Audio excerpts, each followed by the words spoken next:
I love that exercise, and as I'm sitting there watching him do it, I had not seen it before. I'm like, 10 minutes from now, you're all going to be looking at your phones wondering, what is my colleague going to say back to me when I sent them a note that says, I love you?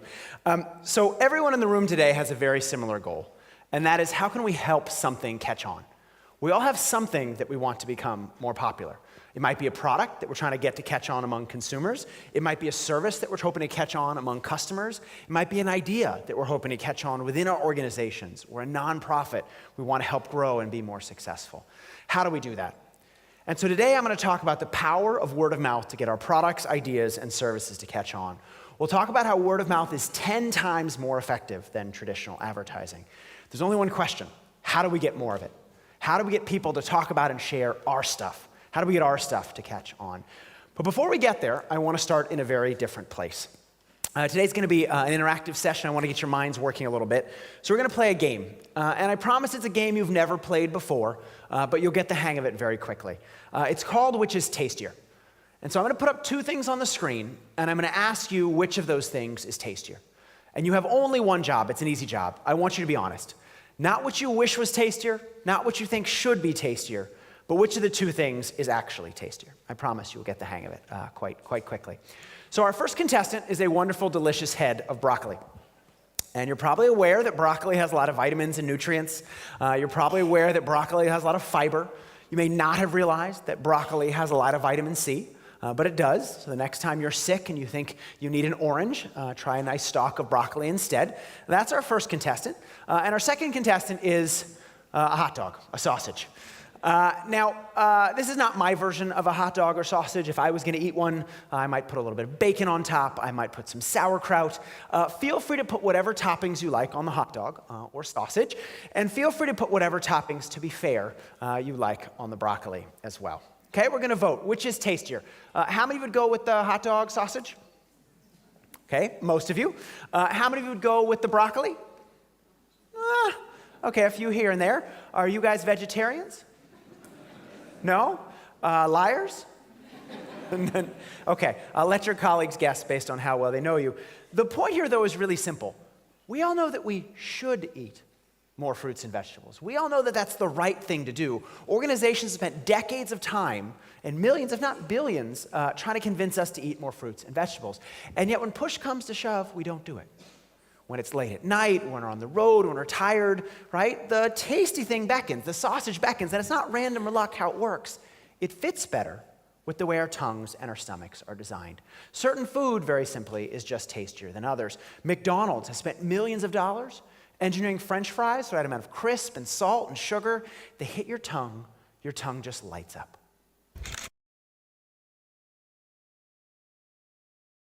Right? Certain food is tastier than others.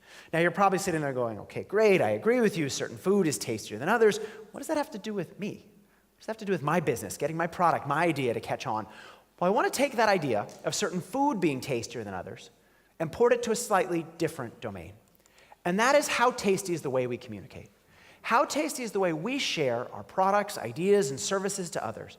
Because just like certain food is tastier to people's tongues and their stomachs, certain ideas, certain messages, certain ways of communicating information are going to be more successful based on the way they fit with people's minds. If we understand the science behind word of mouth and social transmission, we understand why people talk and share, we can engineer things to be more successful. And so I'll talk about three things today. I'll talk about how we can make our communications tastier by understanding that science of word of mouth and social transmission. I'll talk about how we can grow our businesses and organization by bringing in new customers and consumers, and how we can get our products, services, and ideas to catch on.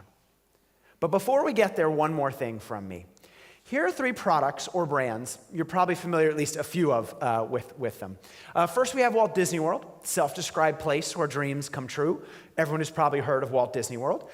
Second, we have Honey Nut Cheerios. In the United States, that's a popular brand of cereal, food to eat at breakfast. And the last is Scrubbing Bubbles. Scrubbing Bubbles is a bathroom cleaner. It doesn't actually have faces on the bubbles, but they do a good job of cleaning the bathroom. If you had to guess, which one of these three things do you think get the most word of mouth? Is it Disney, is it Cheerios, or is it Scrubbing Bubbles? And I've asked this question to thousands of people. At this point, probably tens, if not hundreds of thousands of people. And the answer that many people give is probably the same answer you're thinking about. You're looking up there saying, man, it's probably Walt Disney World, for sure. Why would anyone talk about breakfast cereal, or why would anyone talk about a bathroom cleaner? And I think two things in fact, are interesting about this question. First, we don't spend a lot of time thinking about what people talk about and what people share. By some measures, we talk about dozens of products and services and ideas every day. Each of us does. Yet we don't often pay attention to what we talk about, right? We don't often realize what we're talking about, yet what we talk about has a big impact on what everyone else does, right? So we need to understand how word of mouth affects behavior. And if we look at something like this, we say, of course it's Disney World, right? How could it be anything else? And this is sort of a cheap parlor trick, right? Because one's going to win, two are going to lose. None of you probably work for any of these companies, so you might wonder what it has to do with you. Well, the first thing is interesting and important. Looking at these three, it's not actually Disney World. And it's not actually scrubbing bubbles. It's Cheerios. The breakfast cereal gets talked about more than any of the others. And what I think that points out is there's a gap in our knowledge, right? There's a lot of hype out there around word of mouth, around social media, around viral marketing. If we don't understand why people talk and why people share, we're going to let us spend a lot of time and money and effort and energy in the wrong place. We've got to understand the behavioral drivers that drive word of mouth and how to use that to get our stuff to catch on. And so that's a long-winded introduction to a title slide. As was nicely mentioned, I'm Professor Jonah Berger. I'm a marketing professor at the Wharton School at the University of Pennsylvania. What I'll do today in sort of the 40 minutes we have together is give you a brief tour of my recent New York Times and Wall Street Journal bestseller, Contagious: Why Things Catch On. We spent the last 15 years studying why people talk and why they share.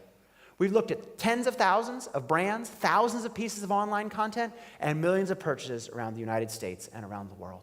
And again, we see the same factors driving behavior. And so today I'll talk a little about those factors. I'll give you some examples of the science, and I'll talk about how you can apply them as well. We'll have time at the end for questions, so feel free to think about how you might apply these ideas and bring up questions at the end. And if you don't find me for questions, feel free to reach out at J1Berger on Twitter. I'm happy to answer questions there as well.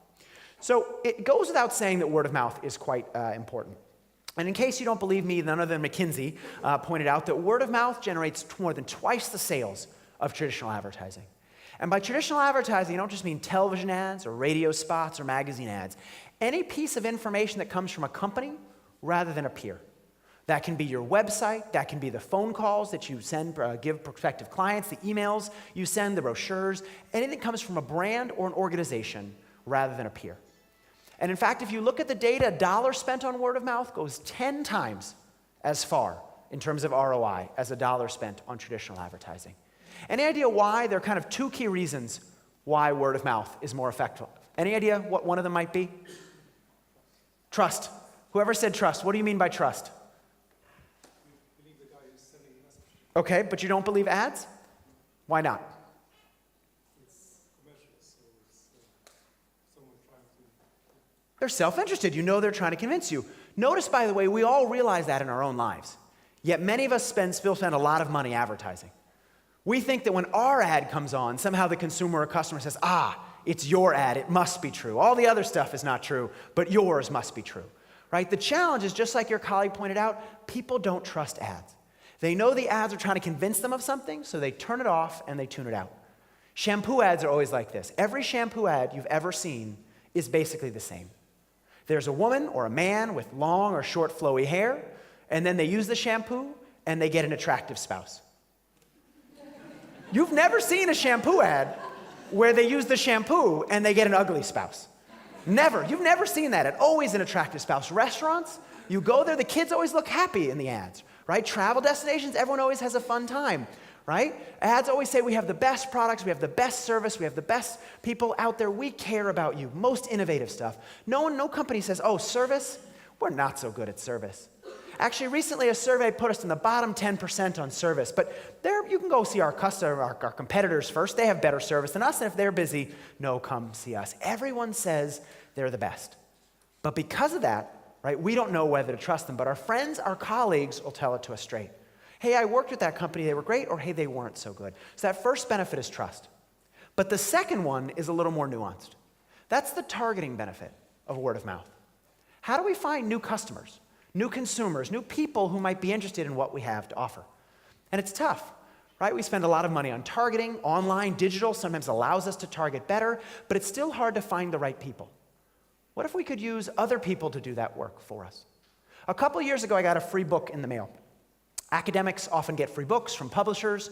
They send them to us with the hopes that we'll sign them to our students, and they'll sell more copies in the process. But this time I didn't get one book, I got two. And it wasn't two different books, it was two copies of the exact same book.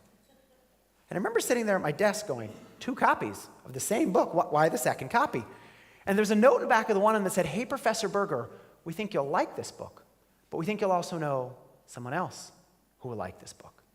Pass the second copy on to them.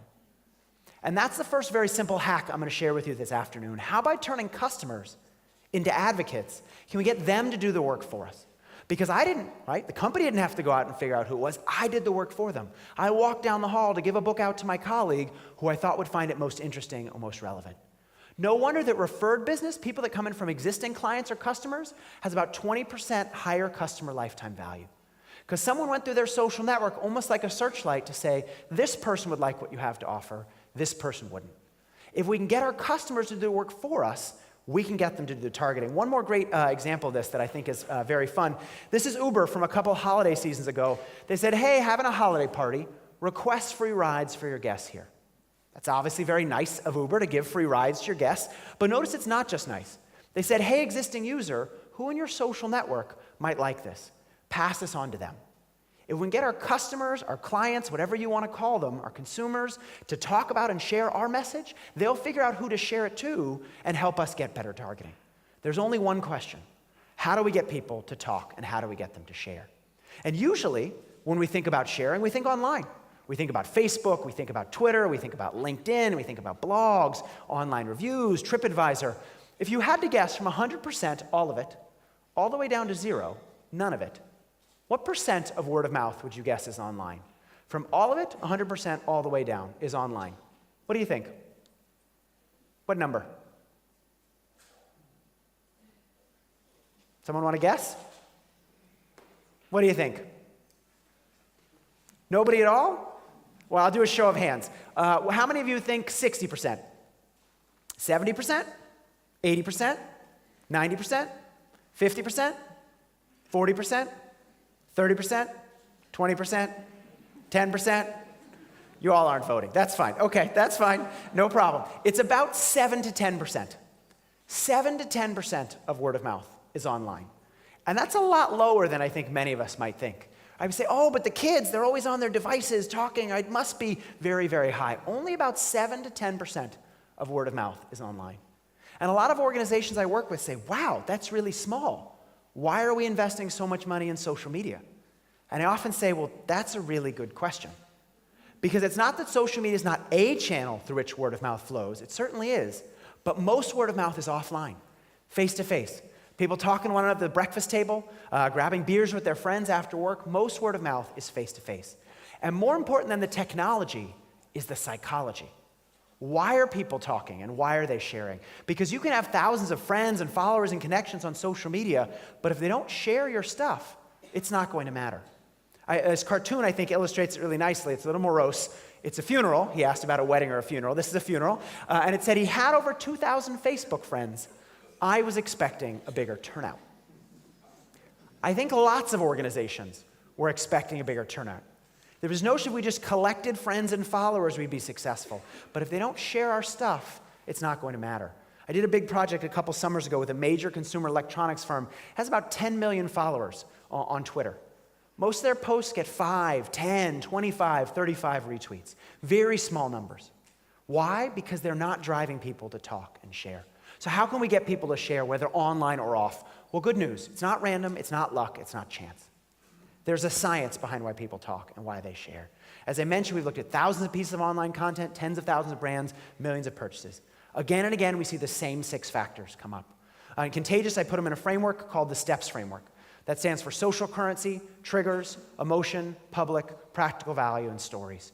Each of these is a psychological driver of why people talk and why they share. It's not about B2B or B2C. It's not about products versus services versus ideas. It's about the psychology of why we talk and why we share. Before we came in here, everyone was upstairs having fruit and milling around outside, drinking champagne. You were talking to one another. Notice what you talk about.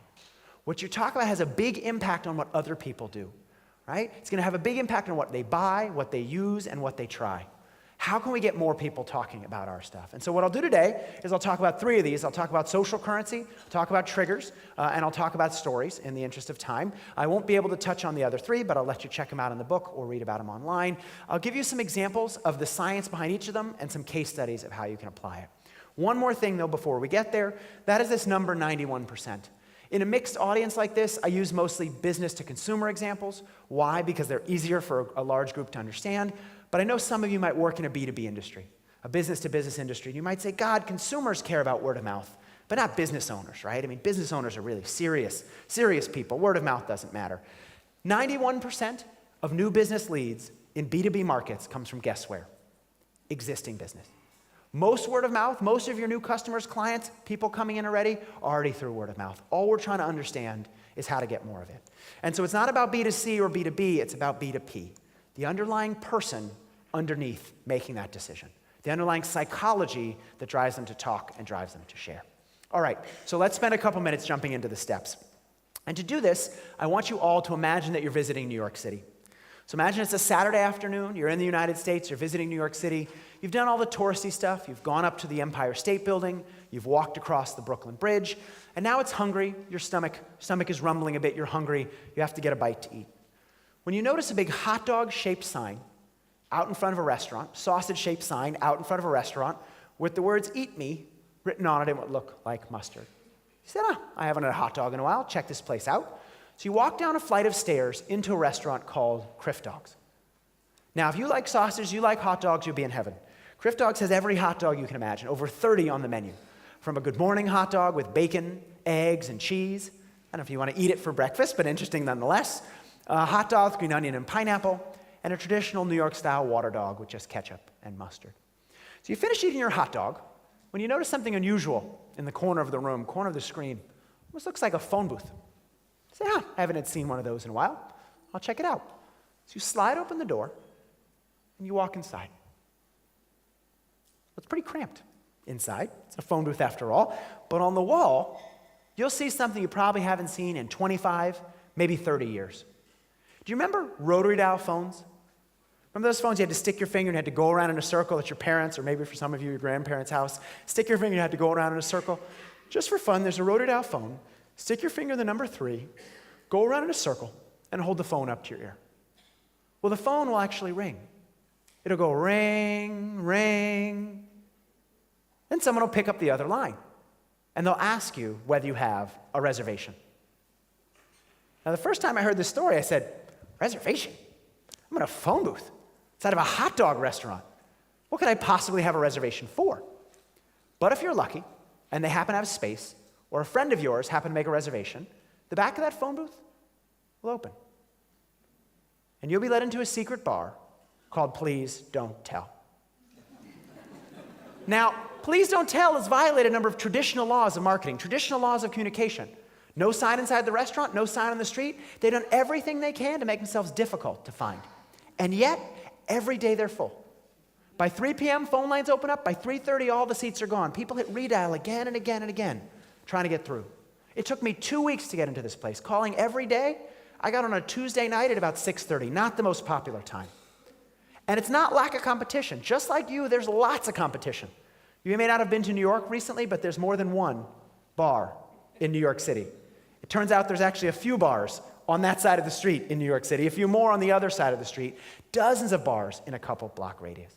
So how did they get so popular? What did they do to cut through the clutter? Well, they did something interesting. They made themselves a secret. And let me tell you a little secret about secrets. Think about the last time someone told you something, and they told you not to tell anyone else. What's the first thing you then did with that information? You told somebody, right? Because having access to information that not everyone else knows makes you look smart and makes you look in the know. It gives you what I'll call social currency. Just like the car we drive and just like the clothes we wear, the things we talk about and the things we share affect how other people see us. So one way to get people to talk about us, our message, our product, our service, our idea, is to make them look good. Too often as organizations, we think a lot, how do we look? Do I stand up straight when I'm speaking? Does my ad look pretty? Do people like my product, my service, my idea? We think a lot less about how they're going to look when they talk about it and share it. Because the better they're going to look, the more likely they'll be to pass it on. So let's spend a couple minutes on this idea. I want to introduce you to a friend of mine. Her name is Carla, and this is a picture of her car. And I want to see how much you can guess based on this one piece of information. So if you had to guess, for example, how old might you guess that Carla is? You might say she's between maybe 32 to 48. Yeah, maybe 32 to 48, okay. Does she have kids? Yes. Do they play sports? Yes. What sport do they play? You might say soccer or football, right? We make these inferences because choices communicate information. Car we drive, but also the clothes we wear. I thought a lot about what to wear to come see you guys today. Sometimes I get up on a stage like this and I don't have a sport coat, a jacket on. And during the question and answer period, someone will raise their hand and they will say, "Are you 23 years old?" I know some of you are thinking it. That's okay, no problem. So I wear a jacket to encourage you to think I'm at least 28 and have my own credit card and can buy my own clothes. Because if I came in here today wearing shorts and a t-shirt, as I'd much prefer to be wearing this wonderfully warm afternoon, you probably wouldn't take me seriously. Right? What we drive, what we wear is a signal of who we are. Well, guess what? Same with what we talk about and what we share. If you talk a lot about new restaurants, people think you're a foodie. You talk a lot about technology, people assume you know a lot about that. What we share is a signal of who we are. If you ever look online, most posts are positive. Look at me, I'm on vacation. Look at me, I met a celebrity. Look at me, I'm in first class. My feet have so much room. Nobody posts, everyone has a friend who posts the first class photo. Nobody posts, "Hey, look at me, I'm at the office, working on an Excel spreadsheet. Check out column C." Nobody shares that. Last time I checked, most of us spend a lot more time at the office working on Excel spreadsheets than we do in first class. Yet we'd share the first class photo, but not the Excel spreadsheet. Why? Because it wouldn't make us look very good. We select among the things that happen to us what to talk about and share to selectively make ourselves look good to others. That's true. We all do it. Everyone does it. How do we take advantage of that? Well, one way is how can we make people feel like insiders? How can we make them feel smart, special, in the know, like they're not like everyone else? By working with us, they have access to information, ideas, and things that make them look good rather than not so good. A few years ago, I worked with LinkedIn on a consulting project. And we sent emails out to many of their users saying, "Hey, you have one of the most influential profiles on LinkedIn, most viewed profiles on the website, top 1% or top 5% of all profiles." Now, people who got this email felt very good, but they didn't just feel good. Guess what else they did? Shared it. Because status is only good if other people know that you have it. If you're influential on LinkedIn, but no one else knows, it doesn't matter. Status is only good if other people know that you have it, and so we share with others to get that status. People love talking about their frequent flyer status. I'm gold this, or platinum that, or ruby, diamond, whatever it is, right? The airport lounge in Rome, Fiumicino, no longer has the hummus that I love. What is that person saying? They're saying, "I'm busy, I'm important, I travel a lot." But no one wants to be friends with someone that would actually say, "I'm busy, I'm important, I travel a lot." So they have to have ways to underbrag or humble brag, ways to signal desired things without seeming like they're doing it. This is a great way to do that, right? Nobody cares about LinkedIn. They don't care if you join LinkedIn, but by sharing this with you, it gives them that social currency. Lots of great examples of this. A few years ago, Beyonce came out with a new album. No advertising. All she did was put it on Instagram, the image, because she knew people would want to be the first person in their social networks to know about this new piece of information. If you know about something that no one else knows, it makes you look smart, special, and in the know. It gives you that social currency. If you ever look on YouTube, you notice what the first comment on a YouTube video often says? The first comment that's ever made on the video. Anyone know what it says often? First. Dibs. I got there before everyone else. Doesn't say I like the video, I hate the video. It says first. I am there before you. People love being early to have access to information, knowledge, and ideas. If we can give them that social currency by being connected to us, they'll talk and they'll share and they'll bring us along for the ride. Fun example of this, a guy named Dave McReady sent me a great example. He'd read Contagious, found it useful. He sells granola, Wildson granola. And it turns out granola is a very competitive market. One granola tastes pretty similar to another granola. So how could he cut through the clutter? And so he was sending people free packets of his granola, saying, here, try Wildson. He was sending it to athletes and famous celebrities, and he wasn't really getting much back from it. So instead, he started sending them granola, rather than his name on it, with their name on it. So he sent them a packet of granola, for example. This is for Amy Fuller. She's an Olympian snowboarder from Canada. And he sent her a packet of granola that said, Amy, by Wildson. And she took a picture of it. Why? Because it made her feel special. Very infrequently do we get to feel special. Do we get to feel smart, special, and to know like we're not like everyone else? Brands, organizations that make us feel special, we talk about and share. And we bring them along for the ride. Coke had a great campaign recently where they put people's names on the bottle. Great way to make people feel special, make people feel different, make them talk and make them share. Make customers, consumers, individuals feel special like insiders. They'll talk about us and bring us along for the ride. So that's one way to get social currency. In the book I talk about 4. I'll mention just one more here. And that is to find what I'll call the inner remarkability. And I think this is really important. Remarkability means worthy of remark. Something surprising, something novel, something interesting. And some of you may be sitting there going, okay, great, this is a lot of fun, but there's no way I could use this idea, right? We have this notion that certain products, certain services, certain ideas get a lot of word of mouth, others not so much. A hidden bar, Tesla cars, new technology, those get lots of word of mouth, but B2B logistics, for example, don't get much word of mouth. What's a product or a service, doesn't have to be yours, that you think would be difficult to get people to talk about and share? What might be a product or service that would be difficult to get word of mouth about? What do you think? You could say socks, you could say pens, you could say dishwashers, you could say blenders. Let me show you an oldie but goodie, how an organization got over 200 million views for one of the least exciting things we can think of, and that is a blender. Question.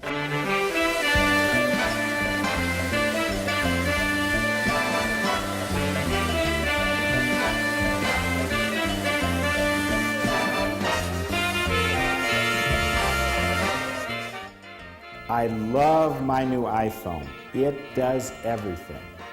But will it blend? That is the question. Let's find out. I think I'm going to push the smoothie button.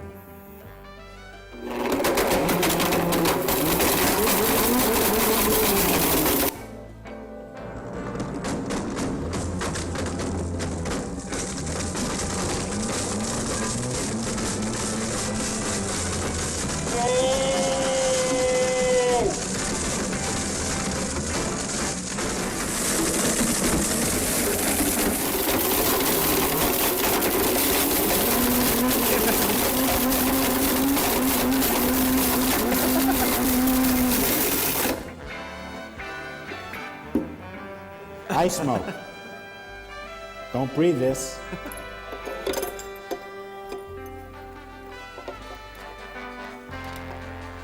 Now, you fans on YouTube have asked me to blend an iPhone, so I did it. But I have another.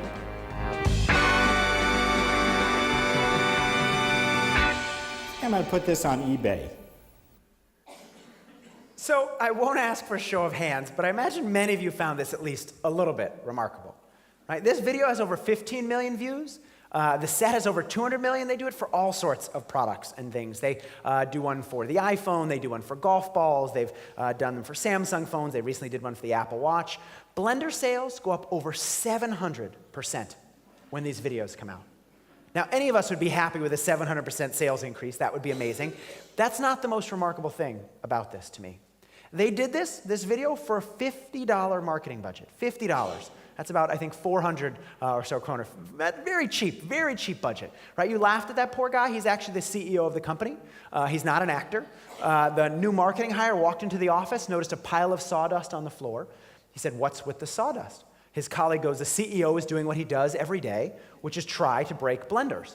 So CEO would take 2x4 pieces of wood, golf balls, Bic lighters, pennies, whatever he could find, chuck them in the blender to see if the blender was tough enough to cut it. Marketing guy thought this was genius, filmed his CEO doing what he's already doing, put it online, the rest is history. $50 marketing budget, 700% increase in sales. Huge ROI. Still not the most remarkable thing about this to me. The most remarkable thing about this to me is that they did this for one of the least exciting things we can think of. If any of you are sitting there going, great, this is a fun idea, but there's no way I could use this idea, I want you to remember the blender. Nothing is less exciting than a blender. Whatever you are working on cannot be less exciting than a blender. It might be tied. They may be tied. They may be low on the list and tied, but it's not less exciting than a blender. Because it's not that certain things are naturally remarkable and the rest are doomed to fail. We can make people share anything if we find that inner remarkability, if we show them rather than tell them. Notice what they didn't do. They didn't stand up there and say, hey, we make a really powerful blender. They showed people how powerful the blender was, right? And I'll get back to this at the end, showing rather than telling. Right? If we show rather than tell, much more likely to engage individuals. Just another fun example of this that I'm sure many of you have seen. How many of you have seen the Jean-Claude Van Damme Volvo video from a couple of years ago? Okay, great. So Jean-Claude Van Damme driving backwards, doing a split. I cannot do a split, so I'm not going to demonstrate. But doing something like this, but further, between two Volvo trucks. Extremely remarkable. Hundreds of millions of views for Volvo. But what you notice is you realize they must have precise steering. Volvo didn't just do this because they're an entertainment company. They do this to show people how precise the steering of the trucks is. And how do you know the steering is precise? Well, if it wasn't precise, he'd be dead. Right? That's how you know it's precise. It shows rather than tells. And I'll come back to that at the end. Okay, so that's social currency. Next, I want to talk about the T, which is triggers. And triggers is very different than social currency. Once you hear it, it will make sense, but I guarantee none of you have thought of it already. And to talk about triggers, I want to use an ad from an insurance company about Hump Day. So insurance company Geico builds an ad about this thing called Hump Day. In the United States, maybe they have it here as well, but Monday's obviously the beginning of the work week, Friday's the end. Wednesday is called Hump Day because you have to get over the hump of Wednesday to get over to Friday. So insurance company Geico builds a piece of content based on this. There's an annoying camel walking through an office going, what day is it, what day is it, what day is it? Everyone ignores him, he's a very annoying camel. Finally, he comes across this poor woman, and she goes, it's hump day. And the camel goes, woo, woo. And the ad goes, how happy are people who save money with Geico, that's the name of the insurance company, happier than a camel on hump day. Get it? Camels, humps, hump day? Camels have humps? Yes? Thank you. You're supposed to chuckle when I make a joke. Come on, I appreciate it. Okay, thank you. It is funnier when you see it on television. If you've never seen it, you can watch it online. It's funnier than I did it. It is. But it's not that funny. Yet this is the second most shared ad of a couple years ago. Not a beer ad, not a car ad, not a lingerie ad, an insurance ad. It's not the most exciting product category, insurance. Second most shared ad of a couple years ago. So one question is why? Why did so many people share an insurance ad? Well, I'm a data guy, dug a little deeper. This is what the share data looks like over time. There's a spike in shares, then it goes down. Then another spike, then it goes down. Then another spike, then it goes down. If you look closer, spikes aren't random. They're 7 days apart. And if you look even closer, you'll notice that they're every Wednesday, or as it's colloquially known, hump day. Right? This content is equally good or bad every day of the week. It's good or bad on Monday, good or bad on Tuesday, good or bad on Wednesday. But Wednesday rolls around, providing a ready reminder, what a psychologist would call a trigger, to make people think about it and talk about it and share it. Because if something's top of mind, it's much more likely to be tip of tongue. Again, too often we think, do people like us? And we assume if people like us, if they like our products and services and ideas, they'll talk about them. But if they're not thinking about our products or services or ideas, they're not going to talk about them. Right? 70% of purchase is consideration. A few years ago, they did a great study in the grocery store.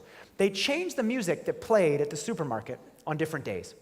So some days they played French music, and some days they played German music. And what did they find? Well, on days they played French music, sales of French wine went up. And on days they played German music, you can probably guess, sales of German wine and beer went up. Did the music change what wine people like? No, they still like whatever wine they like. It just reminded them to think about it. Top of mind, tip of tongue, more likely to be purchased, right? There may be a restaurant wherever you're from that you love. You love eating at this restaurant. But if you don't think about that restaurant when you're going out to eat, you'll never go there. Because part of our decision-making is driven by, are we thinking about it or not? Top of mind, more likely to take action. So let's spend a couple minutes on this idea. Here's a little bit more data. This is word of mouth about that breakfast cereal brand I was mentioning, Cheerios, by time of day. So midnight, 2 a.m., 4 a.m., 6 a.m. What do you notice about when people talk about that breakfast cereal? When do they talk about it? Breakfast, when they're eating it. Notice how it's shifted to the right on the weekend? Any idea why? People sleep in. They wake up later. This is not rocket science. One reason people talk about things is they just use that thing. If I just ate a breakfast cereal, I'm much more likely to talk about it. If I just visited a restaurant, I'm much more likely to talk about it. If I just interacted with my insurance company, I'm much more likely to talk about it. When we use a product or service, it's top of mind and more likely to be talked about. But notice what happens the rest of the day. People don't keep talking about it because things don't stay top of mind. I hope you're enjoying this talk. I hope you're liking it. But notice, it's top of mind right now. It's not going to be in 4 hours when you're listening to someone else's talk. Their talk will be top of mind. Things don't stay top of mind. And so the challenge is if people don't use us very frequently, how do we make sure we come to mind more often? Well, there are other ways as well. So if I said peanut butter and, most people would say, well, jelly, at least in the United States, for example. Or if I said rum and, you might think of Coke. Notice that peanut butter is almost like a little advertisement for jelly. It's almost like jelly should pay peanut butter like a kickback or like a referral fee every time peanut butter's around. Because if peanut butter's around, jelly doesn't have to remind you it exists. Peanut butter does all the work for jelly. Michelob is a beer you may be familiar with. Used to have a slogan, weekends are made for Michelob. They wanted the people to think about the beer when the weekend rolls around. Corona's done the same thing with the beach. Right? I challenge you to go on a beach vacation and never think about Corona. It's impossible, right? You're lying in the sand, you got your sunscreen on. People tend to think about Corona because it's associated with the beach. And when they think about it, they think about a lime because it often has a lime in the top.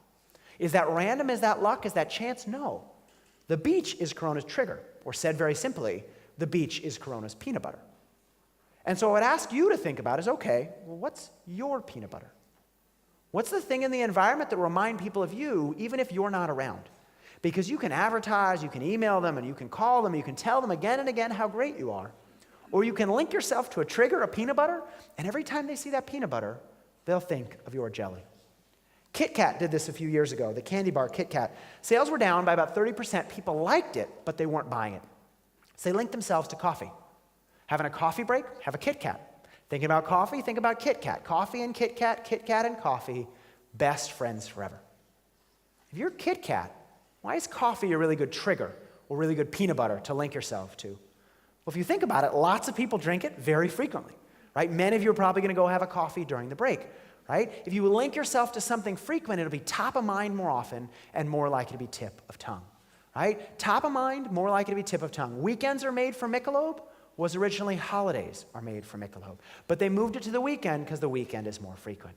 But it's not just about frequency, right? Frequency is good, but it's not just frequency. When we think about triggers, there are 4 key questions. The first question is, who do we want to be triggered? Who's that target segment that we want to make sure thinks of us? And then most importantly, when do we want them to think about us? When is the right time they need to think about us, right? Is it a certain day of week? Is it a time of day when a certain problem comes up? When do we want to be top of mind? What is around at that time? And how create a link to that thing? Those 4 questions, the who, the when, the what, and the how, will make sure we're top of mind at the right time and more likely to be purchased or more likely for people to take action. Okay, I'll skip this in the interest of time. I won't talk about emotion. The idea here is when we care, we share. Turns out emotions are a big driver of what people share, but it's not just that positive emotions increase sharing and negative decrease sharing. It's actually more complex than that. Some negative emotions actually increase sharing, so I'll let you read about that at a different time. I won't talk about public. The idea here is when it's easy to see, it's easy to imitate. I'll give you one quick example of practical value, and then I'll wrap up with stories. Imagine you sold something for $20 in American, or it could be kroner, and you want to discount it 5 off. What would that be in percentage terms? 5 off 20. I know you were promised there would be no math at this conference, but here's a very little bit of math. I'm sure you can handle it. 5 off 20 is what percent off? 25%. Good. I knew you guys could do it. And you agree these are economically the same, right? In both cases, you lose 5, the customer pays 15. They're economically the same, correct? Yes? Are they the same to the customer? No. Customer's much more likely to take this deal and talk about it if it's 25% off rather than 5 off. In fact, you could even make it 24, 23, maybe even 20, and the deal would still sound better to them. You might say, well, that's weird. Are percentages off just more motivating? Well, hold on. If instead it was 2,000 and there it was 500 off or 25% off, again, I'll let the math sink in. Those are economically the same. 500 off is the same as 25% off. There, 500 off is more motivating. It's something I call the rule of 100. Numbers are not just numbers. How we frame those numbers makes them seem larger or smaller and changes whether or not people take action. Dick Thaler just recently won the Nobel Prize in Economics. A couple years ago, Danny Kahneman won it as well for work on loss aversion, prospect theory. How we frame numbers changes how people see those numbers and changes whether they're going to take action or not. When we give out numbers, they're not just numbers. We need to give them out in the right way to motivate desired action. Okay, let me wrap up by talking about stories.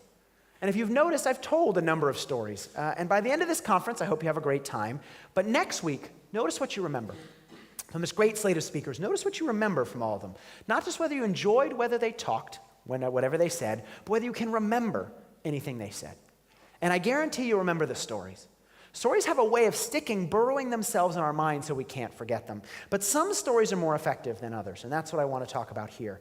So imagine you're at a party, and someone walks up to you during the party and said, "Did you know that the sunglass company Maui Jim has great customer service?" What would you do if someone walked up to you that you didn't know at a party, something like tonight, someone you didn't know walked up to you and said, "Did you know that the sunglass company has great customer service?" You'd probably say, "Wow, that's really interesting. Hey, actually, I left my drink just in the other room. Can you hang out here for just a moment?" And then that person would never see you again because no one wants to talk to someone that sounds like a walking advertisement. As much as people like your brand, your product, your service, your idea, they need an excuse to talk about you. Stories provide that excuse. A couple years ago, I was talking to a friend of mine who bought a pair of Maui Jim sunglasses, loved them, but his dog got a hold of them and tore them to shreds. 25 pieces of sunglasses strewn around the floor in his living room. He couldn't even tell which ones they were, which SKU number they were to order a new pair. So he put them in the box with a little note that said, "Here's my credit card number, just charge me, I'm happy to pay for them." Well, 2 days later, he got a box back in the mail. And in that box were two things. The first was a free pair of sunglasses. And the second was a dog bone. And what I love about that story is in 10, 15 seconds, all that information I told you came along for the ride. Maui Jim can say they have great customer service till they're blue in the face. That story shows you what great customer service they have. It's what I'll call a Trojan horse story. Stories aren't just stories, they're vessels or carriers of information. They bring information along for the ride. Yes, there's an engaging outside, but inside you learn something called a kernel about a brand, a product, a service.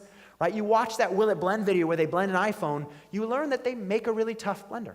You watch that Volvo video, you learn that they have really precise steering. You learn that from the information. Let me give you one last example of this. It's called Panda Cheese. It's not cheese made from panda milk. That would be very remarkable. Not sure that's possible. It is an Egyptian company called Panda that makes cheese. And I want you to watch just a couple of their ads. And they're funny, so you can laugh, but you don't have to.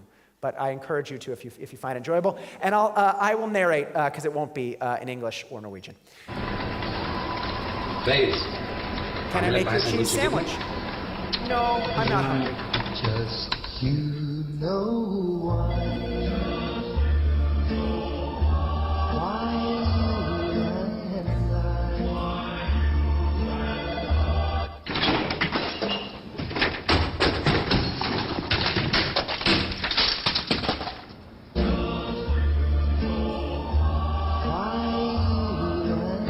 and Never say no to Panda.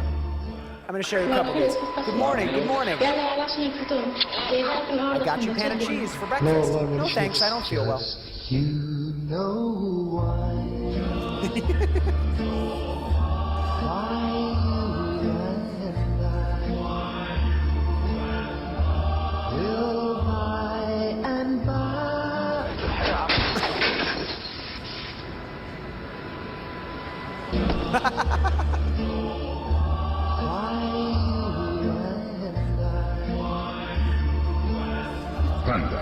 Never say no to Panda. Dad, why don't we get some Panda cheese? Enough, that's too much already. Just you know why you and I will by and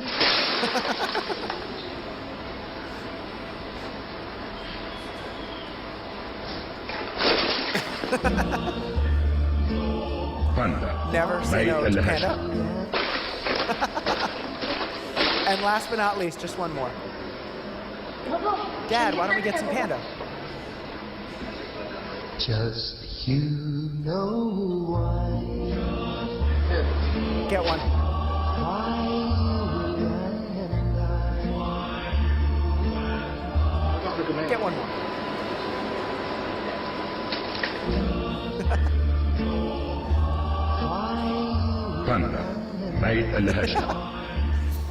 All right, so just to wrap up, today we talked about the 6 key steps to boosting word of mouth. We talked about social currency. How can we make people feel smart, feel special, feel in the know like they're not like everybody else? Triggers, top of mind, tip of tongue. What's our peanut butter? What's the thing in the environment that remind people of us, even if we're not around? We didn't talk about the next 3, but I wrapped up with stories, right? How can we build a Trojan horse story? When people put their kids to bed at night, nobody tells bedtime facts. Doesn't happen. People tell bedtime stories. Stories are the way we communicate, but certain stories are more effective than others. I hope you enjoyed Panda Cheese. I hope you found it funny, but that's actually not why I showed it to you. I showed it to you because I challenged you to tell someone who wasn't here about it and not mention a particular word. And that word is panda, which is exactly the brand they wanted you to remember. They didn't just do something funny, they built a story that carried their message along for the ride. You don't have to be funny. Funny may not be in your DNA, it not may fit with who your brand is, your identity is, but you need to figure out a story that carries your message, whether it's funny, whether it's inspirational, whether it's exciting, whatever that emotion is, what's the Trojan horse story that'll carry your message? And so one last slide from me. It's a great conference, lots of amazing speakers. I often come back from events like this going, what to do next? So just 2 things from me. First, what is your kernel? What is the thing or things that you want people to talk about and share? I often work with organizations that say, we want more word of mouth. Great. What are you hoping people will talk about, and what will they share? What will they say about your organization or your idea? And then second, once you have that kernel, apply the steps around it. Right? How can we find our social currency? How can we figure out our peanut butter? How can we build a Trojan horse story? And in case it's helpful, there's a workbook on my website, an application guide, just my first name, last name.com/resources, and you can download it and work on it with your teams. Because again, it's not random, it's not luck, and it's not chance. There's a science behind why people talk and why they share. If we understand that science, we can craft contagious content, we can build more effective messages and ideas, and we get our stuff to catch on. Thank you guys very much.